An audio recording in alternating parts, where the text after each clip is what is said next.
Dentro da série Instituto Gunnar Vingri, vamos estudar com o pastor Afonso Chaves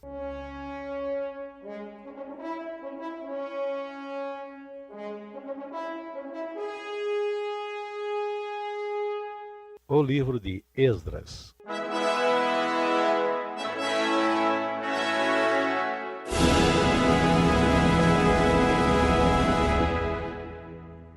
Passando ao estudo do livro de Esdras, a nossa sequência, vamos ver agora em Esdras que aquilo que foi predito no livro de Reis no seu final, ou segunda Crônicas no seu final, e também que Jeremias profetizou e que Isaías profetizou, vem acontecer. O estudo do livro de Esdras. Um tempo que Esdras escreve aproximadamente 450 anos antes de Jesus.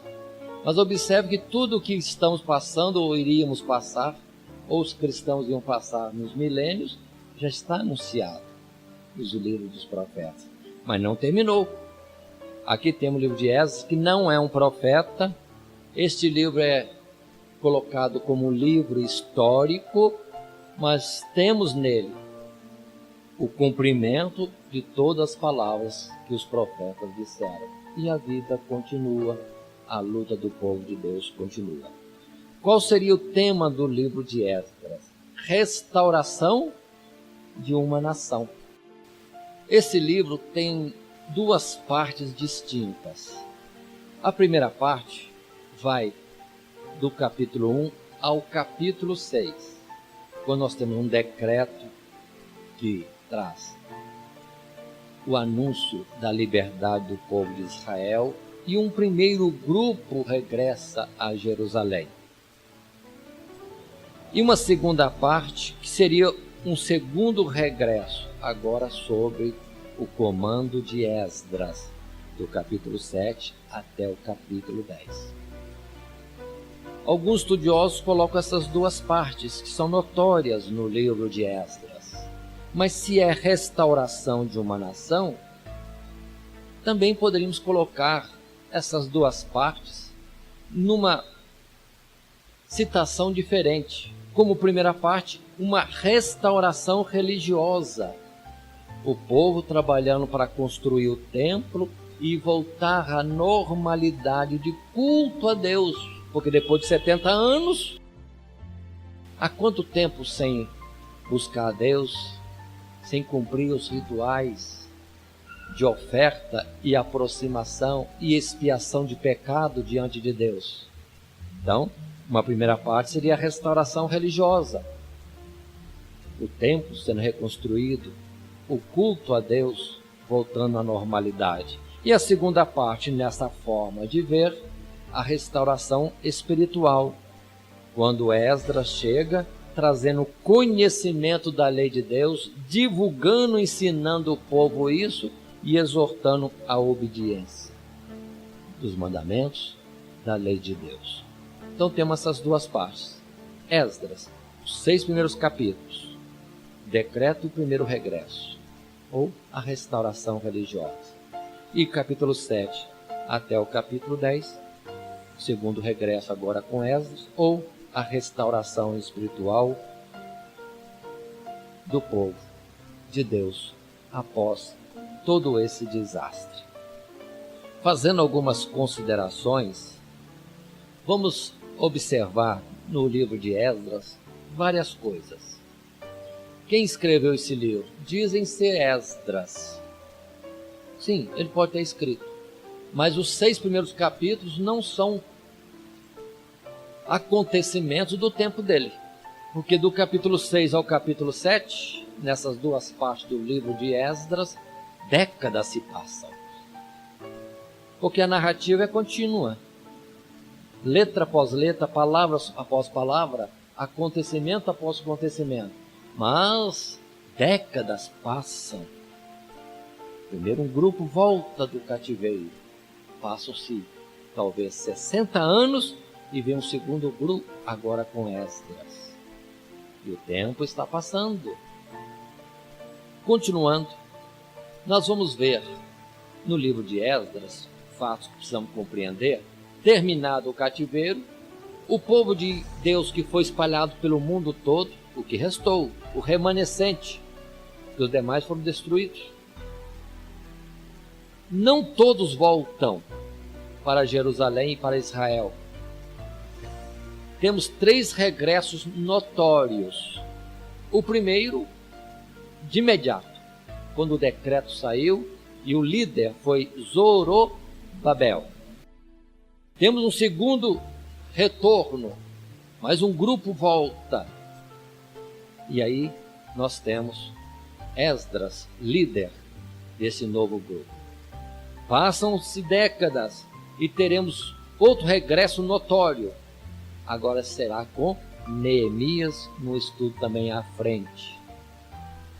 E depois, durante o tempo, voltava para Israel quem queria voltar, individualmente ou não, e grupos ou não, mas não é mais citado como algo notório. Então são 3 grandes regressos. Os demais ficaram pelas nações. Isso é ruim? Não. Providência de Deus para que em todas as terras, em todas as nações, tivessem alguém do povo de Israel, povo de Deus, que estariam nas suas renovações, nos reavivamentos, cultuando a Deus, só que como o culto é somente em um templo em Jerusalém, eles usariam de um artifício, construindo sinagogas, que são salões de reunião, para ali orarem, para ali estudarem a lei de Deus dada por Moisés, ali aprenderem a cantar os louvores a Deus. Era Deus lançando já as frentes de trabalho de evangelização, quando os apóstolos, em Atos temos isso, saem pelo mundo, mas não acham um mundo muito ignorante das coisas de Deus, não. Encontram em várias cidades pelo mundo grupos de pessoas servindo a Deus, judeus e convertidos ao judaísmo, chamados prosélitos. Sinagogas, onde ali se estudava, se buscava a Deus, sem o ritual da lei, repito, porque isso só podia ser feito em Jerusalém. Mas era como Deus preparando o caminho depois da evangelização. Por isso que em Atos dos Apóstolos lemos que a evangelização foi rápida pelo mundo todo. O mundo todo, na época dos apóstolos, conheceu o Evangelho. Esses que têm perturbado o mundo chegaram até nós. Por todo lado se ouvia dizer: há um rei chamado Jesus de Nazaré. Muito bem, então o livro de Esdras é o começo de uma nova fase e é já as pedras de obras futuras de evangelização já lançadas como fundamento. Continuando, nós temos nesta colocação da palavra de Deus detalhes diversos que precisamos estar preparando. É a restauração da nação. O povo foi esmagado, foi quase exterminado, tudo foi destruído. Existia um povo, mas não existia uma nação. Existia um povo, mas não tinham costumes, não tinham terra, não tinham uma forma de vida. E agora em Esdras vai começar tudo isso de novo. O povo volta para uma terra e começa então a estruturar as características próprias de uma nação, cumprindo aquilo que os profetas disseram no passado, que o que sobrou de Israel lançaria a raiz para baixo e ramos para cima, dando frutos. Portanto, Deus está começando uma obra. Já antecipo, foi um tempo fácil? Não, não e não. Pelo que vimos e acabamos de estudar há pouco em Daniel, o que está reservado para esta restauração do povo de Deus em tempo de grande angústia, diz o capítulo 9. Depois, lá no capítulo 11 e 12, fala grande aflição, qual nunca houve. Muitos seriam destruídos, muitos, mas é provação para serem purificados. E assim sendo, entremos no livro de Esdras, agora, verso por verso, começando no primeiro capítulo, ainda que não leremos todos os versos, mas vamos estar sintetizando, resumindo e apresentando os tópicos principais de Esdras. Vamos em frente. Verso 1. No primeiro ano de Ciro, rei da Pérsia, para que se cumprisse a palavra do Senhor por boca de Jeremias, e aqui acrescento, e Isaías, despertou o Senhor Deus o espírito de Ciro, rei da Pérsia, o qual fez passar pregão por todo o seu reino, como também foi escrito, dizendo: assim diz Ciro, rei da Pérsia, o Senhor Deus dos céus me deu todos os reinos da terra e me encarregou de lhe edificar uma casa em Jerusalém, que é em Judá. Quem há entre vós, de todo o seu povo, seja seu Deus com ele, e suba a Jerusalém, que é em Judá, e edifique a casa do Senhor, Deus de Israel. Ele é o Deus que habita em Jerusalém. Muito bem, aí está a ordem, o decreto. Qual a novidade? Se alguém analisou e estudou a palavra de Deus, não tem novidade. Temos sim o cumprimento de algo que foi anunciado antes. Como já disse, no final dos livros de Reis e Crônicas já estava escrito isso. O profeta Jeremias falou claro, que o cativeiro ia durar 70 anos e o povo voltaria para Israel, reedificaria as cidades. Não só esses profetas, como Oséias também disse, como outros profetas também falaram, Miqueias também disse. Portanto, só é o cumprimento daquilo que Deus falou. Mas em particular, Isaías, no capítulo 41, 44, 45, em especial o capítulo 45, a ordem é clara. Deus dizendo: põe-te nome e dou-te sobrenome, ainda que me não conheças. Ciro, eu vou adiante de ti. Vou te entregar os tesouros, os poderes, as fortalezas, vou te dar tudo. Mas, para que você faça para mim um serviço. Decrete: fim do cativeiro e o retorno do povo para Jerusalém. Interessante, parece que Deus negociou com um homem que não existia uma coisa que ele teria que fazer. Irmãos, ninguém tem nada de si mesmo. O que é que o homem tem que não tenha recebido? Vimos isso há pouco. De novo, Ciro foi colocado como imperador grandioso do Império Medo-Persa, mas Deus já tinha avisado antes por Isaías, que foi uns 100 anos antes ou mais. Vou te fazer ser rei, imperador de uma grande potência, mas você precisa fazer um decreto. Agora entendamos, irmão, como esse homem chegou a ser isso e recebeu esse nome Ciro, sendo que nem o seu pai talvez estivesse vivo quando Isaías profetizou, porque para Deus não há impossível. E observe que ele chega ao domínio medo-persa, e quem é que é um líder grande no império? Temos Daniel, que já Dario queria construir como sendo o segundo no império, e chega a Ciro. Naturalmente tem conhecimento deste Daniel. Será que Daniel algum dia puxou um livro assim para o imperador, ali na liberdade de assessor do rei, e disse: rei, sabe de quanto tempo é este livro? De 150 a 200 anos atrás. Mas está falando o senhor. Estou fazendo uma conjectura. Pode muito bem ter Daniel apresentado ao rei: é para o senhor essa escritura, Isaías 45. Tanto que o imperador chega no primeiro ano do seu domínio, já decreta: todo mundo que é de Jerusalém está livre, pode voltar. E devolve toda a riqueza roubada do templo de Deus. Só que na verdade toda a riqueza que sobrou, né? Porque se formos ver a quantidade, é muito pouco do que existia no tempo de Davi e no tempo de Salomão. Os milhares de talentos de ouro, não é isso mais. 1 milhão de prata, talentos de prata, não é mais isso.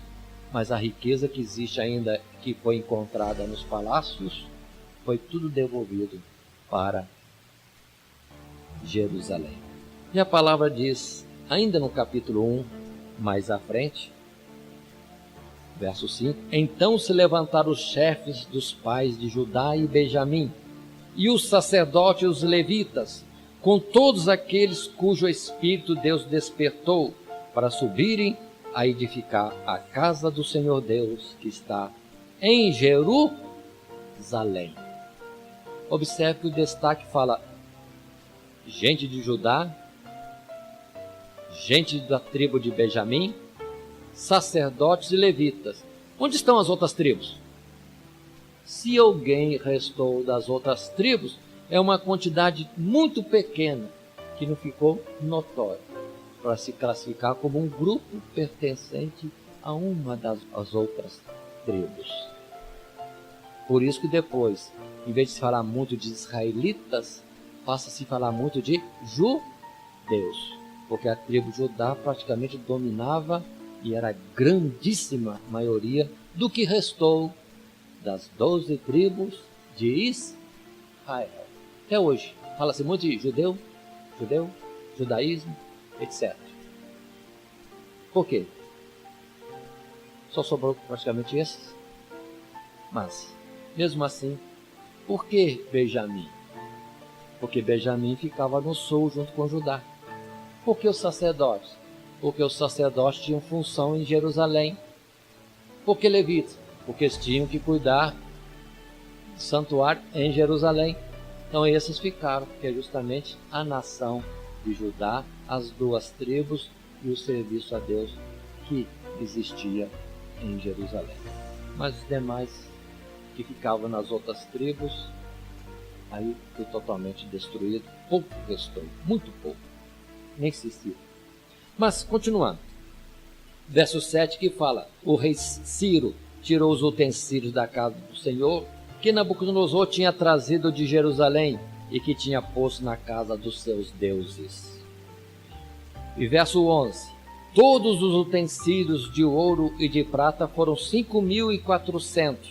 Todos estes levou Sesbazar, quando os do cativeiro subiram de Babilônia para Jerusalém.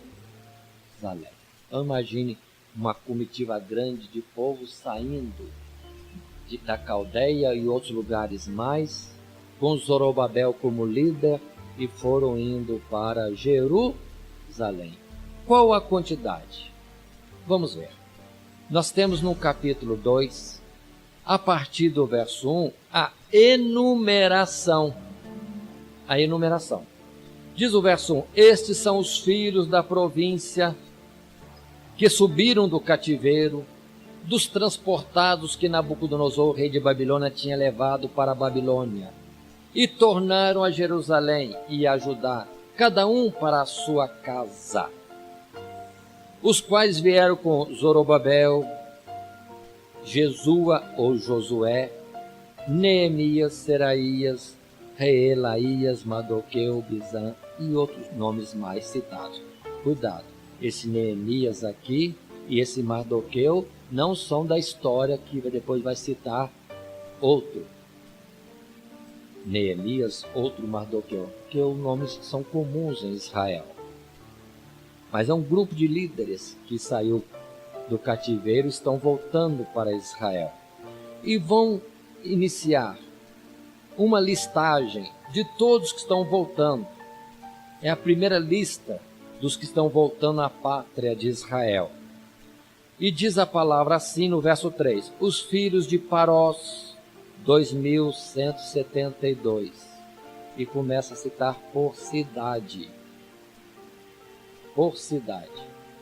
Não vou ler todos, mas observe que uma cidade que podia ter milhares de pessoas, o que sobrou? Depois de 70 anos, com a multiplicação entre eles, no verso 21, destaca, os filhos de Belém, 123. A cidade de Belém, que devia ter milhares em tempos antigos, na volta do cativeiro, 123 somente. E outras cidades são citadas, como no verso 23, os homens de Anatote, templo de Jeremias, terra, cidade de Jeremias. Quantos sobraram de Anatote? E isso após a multiplicação de 70 anos? 128. Verso 28, os homens de Betel e Ai, 223, duas cidades. Os filhos de Jericó, 345. Continuando, verso 36, os sacerdotes, aí são citados os sacerdotes, 973. No verso 38, os filhos de Pazur, 1247. Quando nós estudamos Jeremias, Pazur foi um sacerdote que foi contra Jeremias, dizendo que não haveria cativeiro. Mas ele foi para o cativeiro, conforme a palavra do Senhor diz. A sua descendência foi e está voltando. Misericórdia de Deus. Muito bem. Verso 41 do capítulo 2. Os cantores, os filhos de Asaf, 128. Para aquele tempo que o coral, no tempo de Davi, era 4.000. Um coral de 4.000 sobrou quantos? O povo foi terrivelmente destruído. Por isso que a palavra diz, o pecado assola grandemente. Mas continuemos. Seguem outras expressões, como no verso 42, os filhos dos porteiros, levitas que permaneceram e cuja descendência está voltando depois de 70 anos. No verso 58, os netineus, todos eles, 392. Os netineus, irmãos, são descendentes dos jebuseus, aqueles que eram da cidade de Jerusalém e que enganaram a Josué na questão das roupas velhas, do pão bolorento e etc., dizendo que era de terra longínqua, e pediram condições de paz e fizeram aliança com Josué. Eram dali mesmo, mas foram colocados como servos. E depois os príncipes Davi e Salomão colocaram eles como servos dos levitas para ajudarem na guarda do santuário, no serviço do santuário. O bonito disso, irmão, que são gente estranha, mas acaba se envolvendo com as coisas de Deus e são achados fiéis servindo a Deus. É a ideia da salvação para todos os povos, não é só para o judeu ou o israelita, é para todo aquele que ficar com o Senhor. E vemos sempre os netineus sendo citados como um grupo que permaneceu andando com os titulares israelitas em toda a história de Israel. Muito bem. Na enumeração, verso 59 diz: também estes subiram de Tel-Melá e Tel-Arsa, Querube, Adã e Imer, porém não puderam mostrar a casa de seus pais e a sua linhagem, se eram de Israel. Atenção, muitos vieram, mas não guardaram a tradição, não guardaram a genealogia, então não puderam provar, nem confirmar, nem dizer: eu sou filho de fulano, de Beltrano, de Ciclano, da tribo tal. Eles não sabiam mais. E com isso não puderam ser arrolados como sendo israelita nas gerações das tribos, e ainda isso em Abraão. Mas estavam lá também. Mas diz a palavra que se não puderam comprovar que eram israelitas, ficaram à margem.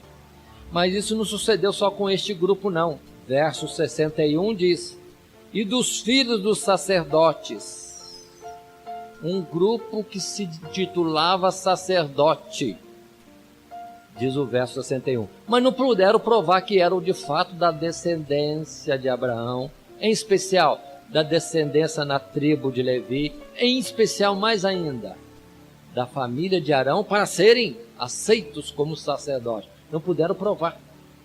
que era o descendente de Arão, o sumo sacerdote, pelo que foram colocados ao lado. E o verso 62 diz: estes buscaram o seu registro entre os que estavam registrados na genealogia, mas não se acharam nelas, pelo que por imundos foram rejeitados do sacerdócio. Se era sacerdote ou não, ninguém não sabe, mas não foram aceitos, não pode ministrar, não podem provar que são descendentes de Arão. Então, tira o título. E o verso 63 coloca alguma coisa que vamos comentar, porque se alguém ler vai ficar em dúvida. E o Tirsata lhes disse que não comesse das coisas sagradas até que houvesse sacerdote com Urim e com Tumim. Tirsata significa a autoridade, a majestade, a excelência. Ou seja, entende? O governador deu o decreto: vocês não vão ministrar no santuário enquanto não chegar entre nós sacerdotes que tenham uma palavra de Deus para dizer se aquele ou aquele outro é da descendência de Arão ou não. Sacerdotes que tenham Urim e Tumim, que eram aquelas duas pedras preciosas que ficavam com o sumo sacerdote, e pelas pedras não se sabe como vinha a resposta de Deus em sim ou não às diversas questões. Então, enquanto não tiver revelação de Deus pelo sumo sacerdote, estes não foram tomados. Então são palavras e pontos colocados para nós entendermos. Continuando, agora no verso 64 diz: toda esta congregação junta foi de 42.360. Os que foram para o cativeiro, em torno de 14.000. Multiplicaram-se durante o cativeiro. Alguns voltam. Quantos voltam? 42.360. Eram todos? Naturalmente não. Vemos pelas escrituras que há e ficou muita gente nos próprios lugares do cativeiro. Lá prosperaram, lá tiveram comércio, lá formaram família e lá ficaram. Se guardaram a fé e os princípios, costumes, tradição de Israel, muitos vão testificar depois que sim, guardaram tudo isso, ainda que em terra estranha. Mas como disse, eram pontas para a evangelização no futuro. Mais à frente ainda, continua a palavra a dizer: além desses 42.360, os outros que vieram e não puderam confirmar genealogia, outros servos, diz o verso 65, que esses 42.000 e tanto, afora os seus servos e as suas servas. E somando, vai dar mais ou menos mais 11.000. Então foram 50 e poucos mil os que voltaram do cativeiro. Entre israelitas comprovados, entre alguns que não puderam comprovar, e mais os servos que vinham junto com o povo israelita. 50 e poucos mil para formar uma nação. Que diferença? Quando no tempo de Moisés, quando no tempo de Josué, eram mais de 600.000, só os homens de guerra.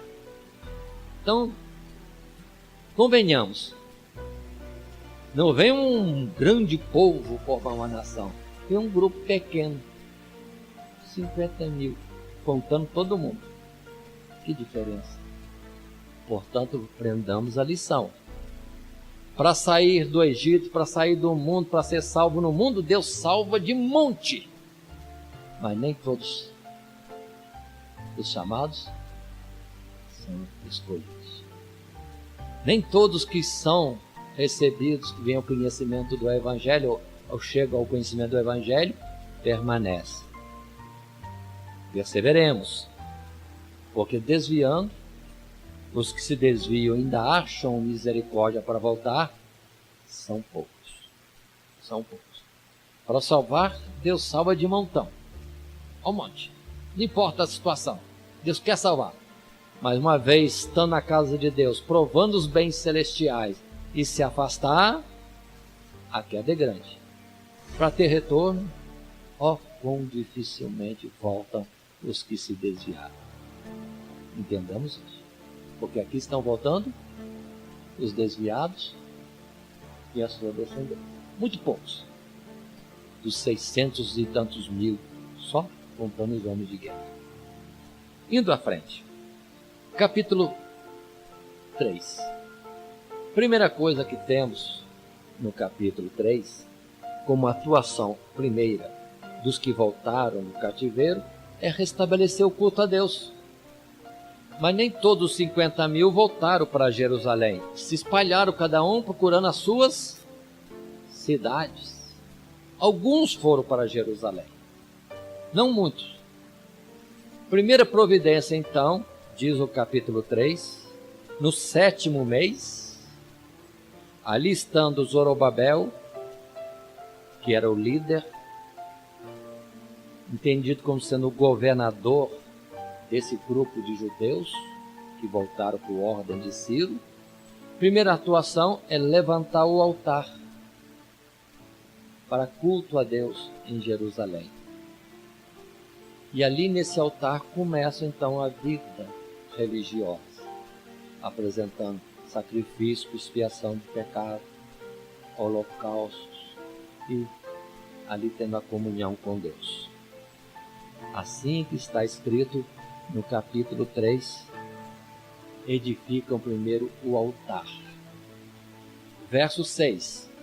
Desde o primeiro dia do 7º mês, começaram a oferecer holocaustos ao Senhor, porém ainda não estavam postos os fundamentos do templo do Senhor. Verso 7. Deram, pois, o dinheiro aos cortadores e artífices, como também comida e bebida e azeite aos sidônios e aos tírios, para trazerem do Líbano madeira de cedro ao mar, para Jope, segundo a concessão que lhes tinha feito Ciro, rei da Pérsia. Começa a obra. Vão construir o templo. E aquele pequeno número de gente começa a pagar funcionários estrangeiros para trazerem material especial, madeira de lei, para começar a construir a casa de Deus. A palavra diz, verso 10, vamos ler o verso 10. Quando, pois, os edificadores lançaram os alicerces do templo do Senhor, então apresentaram-se os sacerdotes já paramentados, ou seja, vestidos a caráter das solenidades religiosas, e com trombetas, e os levitas, filho de Asaf, com saltérios, para louvarem ao Senhor conforme a instituição de Davi, rei de Israel. Então, observem, restaurando o culto a Deus, a vida religiosa. O altar já foi. Agora, os fundamentos da casa, templo, morada de Deus, né? Verso 11. E cantavam a reveses, louvando e celebrando ao Senhor. Paremos. A revés significa em resposta, uns cantando alguma colocação e outros cantando a resposta. Por isso está escrito assim, louvando e celebrando ao Senhor, porque é bom, porque a sua benignidade dura para sempre sobre Israel. E todo o povo jubilou com grande júbilo, quando louvou o Senhor pela fundação da casa do Senhor. Nós temos um salmo, não esqueça, que é justamente esta colocação. Alguém como puxando em coro o louvor a Deus pelas suas maravilhas operadas, e o povo em coro respondendo, porque a sua benignidade dura para sempre. Porque a sua benignidade dura para sempre. Era o revés, era a resposta do povo à proclamação dos cantores. E vai continuando. E houve grande alegria, verso 11 ainda diz, todo o povo jubilou com grande júbilo, quando louvou o Senhor pela fundação da casa do Senhor. Alegria, recomeçando de novo. Mas vamos lá. Entretanto, verso 12, tem um porém. Porém, muitos sacerdotes e levitas e chefes dos pais, já velhos, que viram a primeira casa sobre o seu fundamento, vendo perante os seus olhos esta casa, choraram em altas vozes. Mas muitos levantaram as vozes com júbilo e com alegria. Verso 13. De maneira que não se discernia o povo as vozes de alegria das vozes de choro do povo, porque o povo jubilava com um grande júbilo, que as vozes se ouviam de muito longe. O que está dizendo aqui a palavra? A maioria alegre, cantando, regozijando por recomeçar o culto a Deus. Mas um grupinho lá de mais idosos chorando com grande choro. Por que isso? Porque o fundamento da casa que estava sendo lançada era muito pobre em relação às grandes pedras levantadas e colocadas por Salomão para construir o templo de Deus. Para quem viu a casa construída por Salomão e agora nessa pobreza e pouca gente vendo o que estava sendo feito, falando, isso não é casa de Deus, não. Que coisa mais pobre, mais mesquinha, mais insignificante. Enquanto lá atrás Davi diz, a casa tem que ser grande, porque é casa de um grande Deus.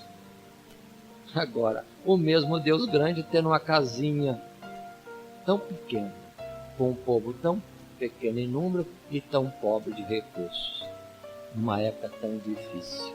Mas observe que a alegria foi maior. Deus fez que a alegria fosse maior.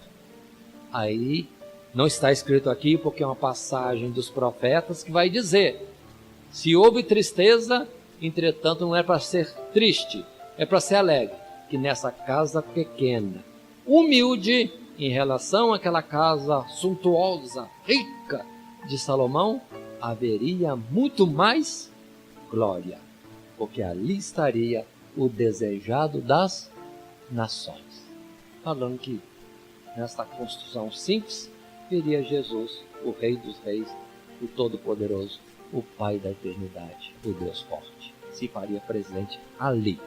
Então a casa seria dignificada, não pelo ouro, não pelas pedras buriladas, mas pelo que ocuparia a casa. Estaria na casa o Todo-Poderoso. Aí sacou a mensagem de consolação. Mas não é aqui em Esdras. Só para nós entendermos. Aqui descrição da história. Depois teremos palavras de profetas nesta época, que foram Ageu e Zacarias. Continuando mais um pouco, entramos no capítulo 4. Agora vem a oposição declarada. Verso 1 diz, ouvindo, pois, os adversários de Judá e Benjamim, a casa começava a ser reconstruída. Primeiro, eles se apresentaram como candidatos a ajudar. Na verdade, isso é mais cilada. É mais cilada. Tanto que Zorobabel e os sacerdotes, os príncipes, disseram, não. Nós só edificaremos a casa do nosso Deus. Estrangeiro, não. Aí está, irmão, para nós outro ensinamento. Muita gente querendo fazer as coisas de Deus com outros recursos do mundo. As coisas de Deus é feita pelo esforço e pela doação voluntária do seu povo. Deus não aceita participante na construção da casa dele quem não é parte da casa e do povo. Pelo que na verdade o sentido é espiritual, que a casa de Deus somos nós. Que adianta eu construir uma casa de pedra se eu mesmo sou de Deus? Então, os estrangeiros, inimigos, adversários não foram aceitos. Mas com isso, lógico, acendeu mais a ira deles. E eles se colocaram frontalmente em oposição. Por isso que no verso 4 diz, todavia o povo da terra, que não foi aceito para ajudar, debilitava a mão do povo de Judá e inquietava-os no edificar. Verso 5, e alugaram contra eles conselheiros para frustrarem o seu plano todos os dias de Ciro, rei da Pérsia, até o reinado de Dario, rei da Pérsia. Observe que dificuldade. Mas a palavra não tinha predito? Não vimos no capítulo 9 que seria reedificado, mas em tempos angustiosos? Não vimos no capítulo 11 que seria em meio a guerras, a abominações, a profanações do santuário? Que a obra iria continuar? Sim. Então, não há novidade. E agora começa a acontecer isso. E no capítulo 4, o que encontramos é que os adversários começam a escrever carta para o rei da Pérsia, que já mudou o tempo, irmãos. O tempo já passou. Ciro já não reina mais. Agora é um outro Dario. Não é o Dario, o Medo, do tempo de Daniel, capítulo 6. É um outro Dario, agora não Medo, mas persa, que está dominando, que é líder do império. E ele recebe carta daquela região, dos inimigos, vários povos citados, alertando o rei para uma nação que se levanta em Jerusalém, uma nação que sempre foi conquistadora, sempre foi dominadora dos povos e sempre foi rebelde contra as outras nações. E aí acontece que o rei Dario de então, investigando os registros do império, achou naturalmente. O que se tem de Jerusalém aqui no registro? E acharam de fato. Jerusalém dominada pelo Egito, mas rebelou-se. Dominada pela Síria, mas rebelou-se. E rebelou-se 1, 2, 3 vezes, pelo que Nabucodonosor mandou destruir tudo. Então, bom, se a história da cidade é essa, é verídica as palavras dos inimigos, porque eles usaram esse ponto. Dario mandou parar a obra e que não se edificasse mais nada em Jerusalém. E verso 24 do capítulo 4 diz: então cessou a obra da casa de Deus, que estava em Jerusalém, e cessou até o ano 2º do reinado de Dario, rei da Pérsia. Parou tudo. Toda aquela alegria, né, irmãos? Por estar começando de novo a nação, o culto a Deus, para tudo. Os inimigos venceram.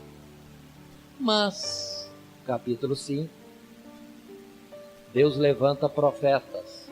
Verso 1 diz: e Ageu, profeta, e Zacarias, filho de Ido, profeta, profetizaram aos judeus que estavam em Judá e em Jerusalém, em nome do Deus de Israel, lhes profetizaram.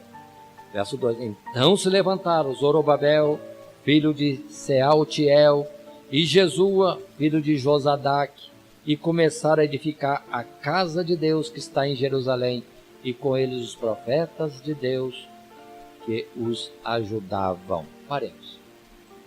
É aqui nesse ponto do capítulo 5 de Esdras que temos a interferência de Ageu e Zacarias, profetas que escreveram e que profetizavam ao povo. E esse estudo de Ageu e Zacarias que vamos fazer daqui a pouco, já entendamos, colocamos como que ao lado para compreender, estão agindo nesse tempo. Houve a proibição, pararam. Que tempo pararam? Mas daqui a pouco já começa os profetas por Deus sendo impelidos a animar o povo. Vão construir, é ordem de Deus, é para construir. E vão partir para a construção.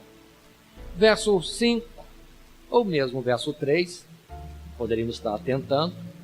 O governador daquela época, que não era de Israel, se antes o governo estava na mão de Zorobabel, mudou o rei, mudou também a liderança.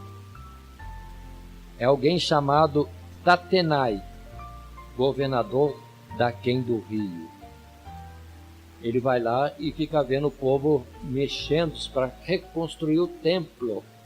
E pergunta, inquire, investiga. Quem mandou? Quem autorizou? Qual o nome dos que estão trabalhando? Qual o propósito disso tudo? E os israelitas escrevem uma carta essa na qual eles dizem porque estão reconstruindo o templo em Jerusalém. E este governador Tatenai, ele vai então escrever ao rei, que é Dario, mas observe, Dario. Quantos Dario teve no Império Medo-Persa? Muitos Dario, 1, 2, 3, 4. A história universal registra esses Darios, que era como um título comum do rei Medo-Persa. E este outro Dario recebe a carta do governador apresentando a questão, e de Israel, dos judeus que lá estavam, explicando por que estavam reedificando o templo.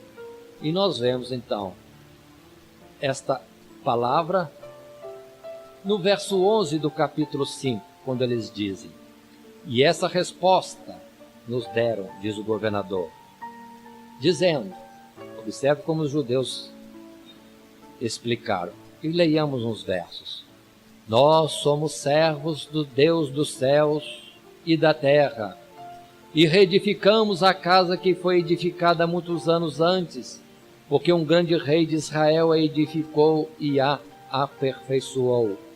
Mas depois os nossos pais provocaram a ira, o Deus dos céus, eles os entregou na mão de Nabucodonosor, rei de Babilônia, o caldeu, o qual destruiu esta casa e transportou o seu povo para a Babilônia. Verso 13. Porém, no primeiro ano de Ciro, rei de Babilônia, o rei Ciro deu ordem para que esta casa de Deus se edificasse. Verso 14. E até os utensílios de ouro e de prata da casa de Deus, que Nabucodonosor tomou do templo que estava em Jerusalém e os meteu no templo de Babilônia, o rei Ciro os tirou do templo de Babilônia e foram dados a um homem cujo nome era Sesbazar, a quem nomeou governador.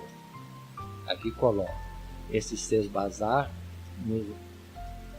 na conclusão de muitos estudiosos, é o nome medo-persa de Zorobabel, que foi quem veio liderando o povo na volta do cativeiro, lá chamado com este nome, Sesbazar. Mas lá em Israel ele era chamado Zorobabel. Continuando mais um pouco, verso 15.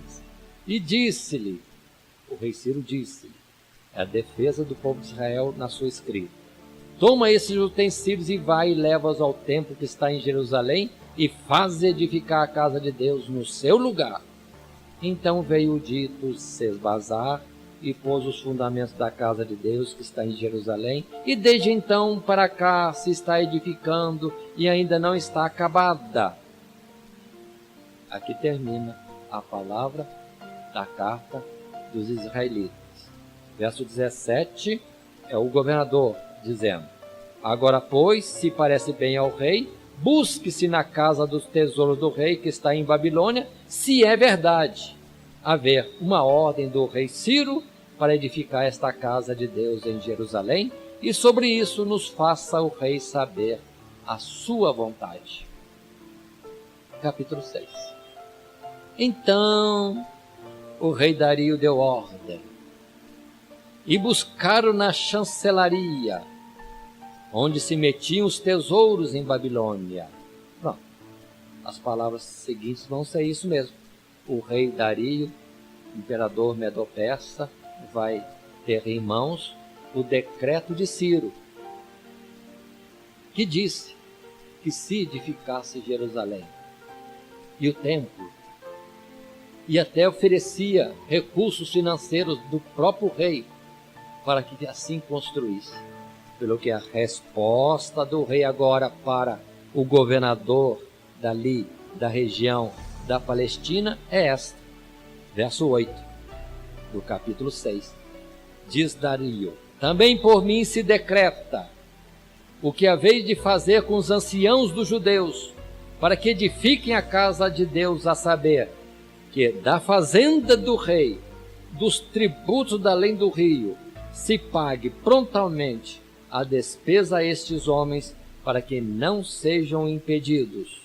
E o que for necessário, diz o verso 9, aí diz a palavra, do rei Dario, que se dê também animais, e que se dê também outros utensílios como sal, vinho, trigo, azeite, o que precisar, para que em Jerusalém se cultue ao Deus dos céus e Deus da terra.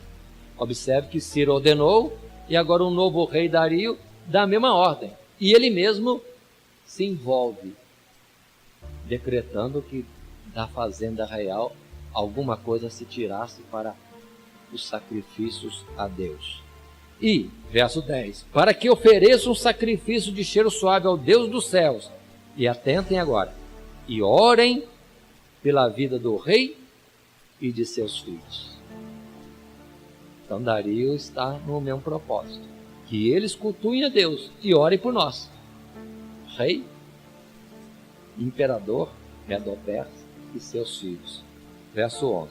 Também por mim se decreta que todo homem que mudar este decreto, um madeiro se arrancará da sua casa e levantado pendurarão nele, e da sua casa se fará por isso um monturo. A pena para quem for contrário. Muito bem. Agora, com esta palavra, com esse incentivo, no incentivo de Ageu e Zacarias, pareceu uma possível adversidade, mas o rei confirmou, é para construir, e eles vão em frente construir. Então, eles continuaram a construção.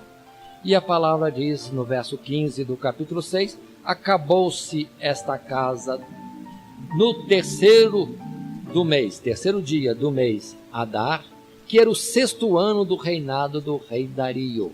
Então levou mais 4 anos para construir. Volta ao 14. E os anciãos dos judeus iam edificando e prosperando pela profecia do profeta Ageu, conforme disse antes. E de Zacarias, filho de Ido. Continua. E edificaram a casa e a aperfeiçoaram conforme mandado do Deus de Israel, conforme mandado de Ciro e de Dario. Eu li o verso 14 agora para salientar esse nome. E de Artaxerxes, rei da Pérsia. Por que destaco esse nome? Porque na sucessão dos reis da Pérsia, alguns deles chamados Dario, mas também tem um nome outro por trás de Dario, que era Xerxes, Assuero, Artaxerxes, vários nomes. Mas é nesse tempo que está acontecendo também lá no Império, na sede do Império, a intervenção de Ester, que por Deus foi colocada oportunamente como rainha do Império Medo-Persa, sendo judia, israelita. Depois vem Mardoqueu, israelita, colocado como primeiro-ministro do grande Império Medo-Persa. Então, observa que Deus, no seu tempo certo, tem instrumentos preciosos, oportunos, em posições muito elevadas. Humildes se for necessário também, como aquela menina escrava lá na Síria e que foi a razão, canal para a conversão do grande general Ciro Naaman. Observe como que Deus age. Dele é os céus e a terra. Só que ele atua oportunamente. Em tempos e tempos vem a sua atuação. E precisamos entender que o desígnio de Deus se cumpre. De que forma? Não sabemos. Enquanto estamos aqui preocupados com alguma coisa, Deus está trabalhando o que tem que fazer há 10 anos à frente, 20 anos à frente, há 100 anos à frente. E se demora bastante, quanto tempo e milênios ainda vier. Deus trabalha e sempre na frente. Mas entendamos, o povo reedificando, conclui a casa. Aqui é esta a atividade, mas lá fora, Ester, Mardoqueu, estão trabalhando também com a atuação de Deus. Uma coisa parece não ter nada a ver com outra, mas Deus sabe ligar todos os pontos e atuar na hora certíssima. Pelo que o capítulo 6 diz, verso 15, concluída a casa, verso 16, consagram a casa de Deus com muita alegria, diz o verso 16. E aí vem também a sequência da vida religiosa, não só no altar levantado, mas agora a casa de Deus, santuário de Deus, já existe em Jerusalém. Segue sacrifícios, seguem ofertas, segue-se holocaustos. Verso 18. E puseram os sacerdotes nas suas turmas e os levitas nas suas divisões para o ministério de Deus, que está em Jerusalém, conforme escrito do livro de Moisés. Olha aí, mas a administração da casa de Deus. Cada um na sua posição, sacerdotes, levitas, os cantores, instrumentistas, os porteiros, os guardas da casa, todo mundo voltando a trabalhar no santuário de Deus, restabelecendo tudo. Verso 19. E vieram do cativeiro, ou os que vieram do cativeiro, celebraram a Páscoa no dia 14 do primeiro mês. Verso 22. Celebraram a festa dos pães asmos, os 7 dias, com alegria, porque o Senhor os tinha alegrado e tinha mudado o coração do rei da Síria a favor deles, para lhes fortalecer as mãos na obra da casa de Deus, o Deus de Israel. Tudo restabelecido. Pelo que observem, neste capítulo 6, o que iniciou no capítulo 1, nessa primeira parte temos o decreto, o primeiro regresso a Jerusalém, ou mesmo a restauração religiosa, com o tempo e o culto voltando à normalidade. Na sequência do nosso estudo, vamos ver do capítulo 7 ao capítulo 10, o segundo regresso agora sobre Esdras e o que vai ser a atuação, a restauração espiritual. O povo vai chegar ao conhecimento da lei de Deus e também vai ver os movimentos para obedecerem aquilo que viram e ouviram da palavra de Deus. Que Deus assim nos abençoe em Cristo Jesus. Amém.